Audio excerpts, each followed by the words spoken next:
దేవాలదేవతలు దేశ పండితులు రాజాకరాజులు రాజపాండితులే ఎల్లమ్మ నడక సాయి వదిలినట్టుందట. నేనే గెలుస్తా అనుకుంటా దేవలోకం లోపల ఒక నడి అందరు వచ్చినప్పుడు ఏమి అయ్యయ్యో వచ్చే వరకు ఎల్లమంటే సాయి కూడా పోతే అది పెద్దగా ఉన్నదట. ఇది మేము గెలవలేము మా వల్ల కాదన్నారట. ఇతని భక్తి పడుతుడు ఇతని ఆచారవంతుడు గెలిచినాకనే చూసుకుందాం అనుకున్నారు. కళ్యాణం చూసినాకనే వెళ్ళిపోదాం అనుకున్నారు. ఒక టమిటాలు చూసుకున్నారు. టమిటాల కింద కొలు తిరుగుతున్నారట. ఇక్కడి కథ ఈ చోటు ఉండగా ఒక కంచు కుప్పల కోడేలాడు శ్రీరామ కన్న కొడుకు సకల కార్తీక రాజు వీర సకల కార్తీక రాజునే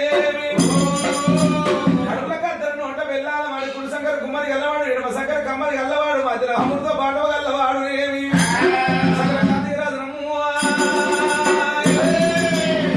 కాయల్లమ్మను సిగ్గులేక ఎల్లమ్మ సాయవర కట్టినమే రేనగా ఎల్లమ్మని సాయవర గెలవాలని రెండు వేల లోపల 3 మంది బంధం అల ఎల్లమ్మ అంటే సకల ఒక నాన్న సకల కార్తీక రాజునే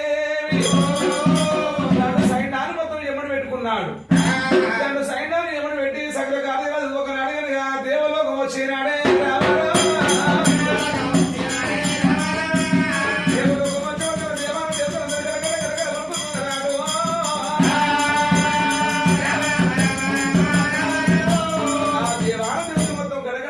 ఉరికినప్పుడే అయ్యో సభకు నమస్కారం చేసినాడు రాజాది రాజు సకల కార్తీక రాజనగా చెంగున ఎగిరినాడు 72 వదనాలు ఎగిర వాటినే